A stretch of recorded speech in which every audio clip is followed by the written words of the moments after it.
Welcome to the Locked In Baseball Podcast. I'm William Locke. He is Luis Barranco. It is part 4 of our 30-team MLB team preview and prediction series. We are in Los Angeles, not talking Dodgers. We're talking the other team in Los Angeles who actually swept the Dodgers last season. Angels fans will remember that. The Los Angeles Angels. Luis, how you feeling about this team, this organization right now? You know, we talked about the White Sox being the Pope's team. This is God's team, but they're still waiting on divine intervention. They're powered by halos and hope, and still waiting for miracles to happen with this team. In regards to the Angels, I mean, they're only even fans who know how bad they are. Again, we're not in hell. We're leaving hell. This is God's team. I went to the Dodgers-Reds wild card game, which I know you guys know if you've been a listener of us for a while. And I was sitting next to a guy with a Shohei Ohtani Angels jersey. And I was like, yeah, I am an Angels fan. I literally drive up from Anaheim to watch good baseball. And I know I will come up here to watch good baseball. I know my team sucks. I know how it works. So I literally come up to Dodger Stadium for good ball. And that's what the Dodgers are, and that's what the Angels are, man. But, I mean, there's hope for God's team. There's a lot of hope. I mean, you have Zach Neto at short, Nolan Schanuel. Mike Trout, maybe he can stay healthy. Yohan Moncada, Joe Adell was pretty good last year. Josh Lowe, they acquired him via trade. He'll be in the outfield. Jorge Soler is going to be hitting nukes. Logan O'Hoppe. And then they got your boy Christian Moore at second base. Bench is decent. They got Oswald Peraza, Yankee legend, out there on the bench. Vaughn Grissom, Travis d'Arnaud. I mean, I just feel like the Angels have this like fetish for like Yankee prospects that don't work out. We look at Oswald Peraza, Tyler Wade, to name a few. You can probably name a couple more that have ended up there, but yeah, I feel like the Angels are a safe haven for Yankee players. So. Andrew Velasquez, but he wasn't a top prospect. But I mean, this team looks good, man. Look, they went 72-90. They have a nice little young lineup, mixed in with a couple vets. Again, I think one of the biggest things we got to talk about is Mike Trout, the retirement, not retirement to where I'm already trying to put him in his grave. Man, God forbid. But Mike Trout, he has a contract till 2030. He's 34 years old. William, let's just cut it. Does he play more than 100 games this year? 100.5. I'll be optimistic. I'll say he plays more than 100.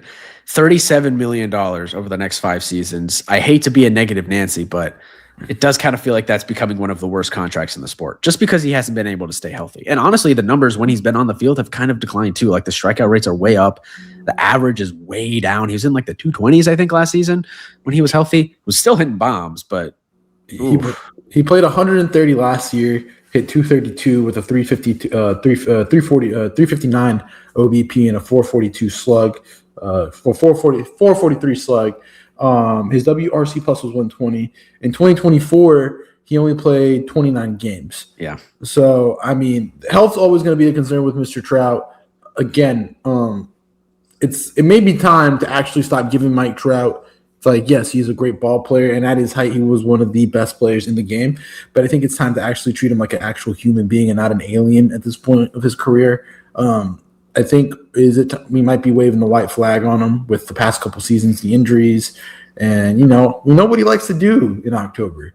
He likes being at Lincoln Financial Field in that box seat up in Philadelphia, man. At this point, man, why don't the Phillies just take a flyer on him? Dombrowski, just make it happen, but that contract is just so insane. It's so insane. And I kind of feel the team actually does. I mean, obviously, this is a horrible claim, but the team kind of goes where he goes. Because when you look at this team constructed, there's not really like that star building block on this team. Are there good players? Yeah, Zach Neto, I feel he's a really good ball player. Nolan Schanuel's a great hitter, great batter's eye. And I know you hold high regards for Christian Moore. Yeah, he wasn't, he was disappointing last season. I think we're going to see a battle between him and Vaughn Grissom for the starting spot at second base. I do think an interesting note for this team this year is they had a risk-based offseason, which I don't think is kind of the move for a team that, has been so just up and down, but more downs than ups. You know, they brought in Kurt Suzuki as their manager. He's the 5th Angels manager in 6 seasons. He played his final 2 seasons in Anaheim, then served as a special assistant to Perry Minasian. The hire was widely criticized, with franchise legends like Albert Pujols and Torrey Hunter on the market. And he's on a 1-year deal, so he's already in a contract year, which I do think is interesting. Let's see how that works out. I mean, another former catcher.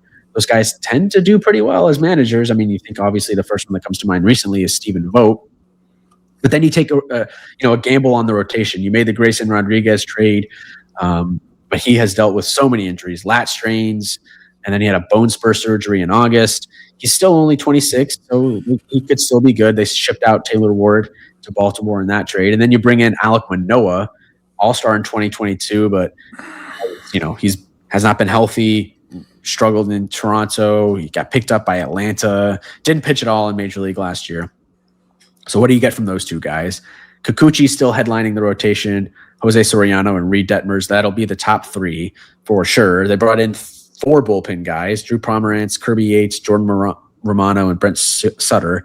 Again, guys that struggled with injury. Ben Joyce, he hit 105 last year, but missed most of 2025 with shoulder surgery. Not sure if he's going to be ready for opening day. There's just, again, a lot of question marks. Maybe the biggest move of the offseason for the Angels was buying out Anthony Rendon's contract. He's still going to be counting toward the payroll, but he is no longer with the team. That is a huge positive for sure. No longer in the clubhouse. I think that's the biggest thing. Hey, round of applause for him getting his chicken, getting his money. I mean, you got first team all bag, first all MLB first team for a bag. They got some interesting NRIs: Heimer Candelario, Trey Mancini, Chris Taylor, Nick Madrigal, just to name a few. Jose Siri also, who's in the Mets last year. Huascar Yanoa is a non-roster invite.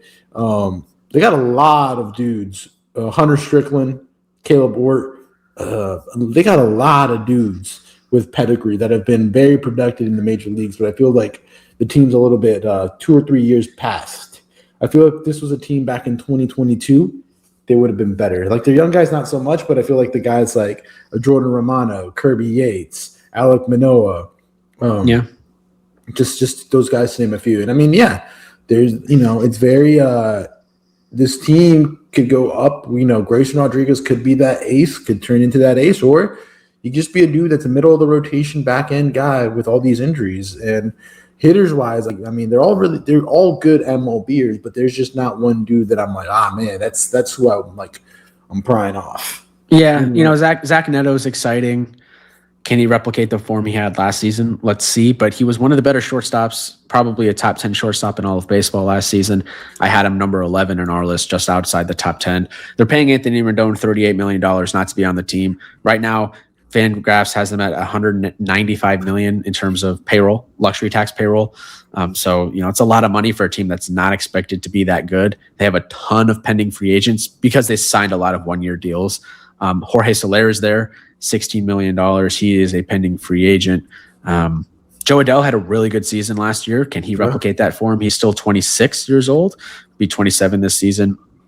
It kind of feels like the last chance you of Major League Baseball, to be honest. I don't want to say last chance you. I think there's other teams for last chance you. I think the Rockies would be last chance you, in a way. I mean, the Angels are not a bad team. The positive thing about Zach Neto is that he played a shortened season last year. So it's a fully healthy offseason for Zach Neto. You have to also think about that as well. But I feel like you could see that jump. They project a 4.3 WAR this year out of him this year. So Fangraphs. So that would be it's a high number. But I mean, he might be the little engine that could on that team.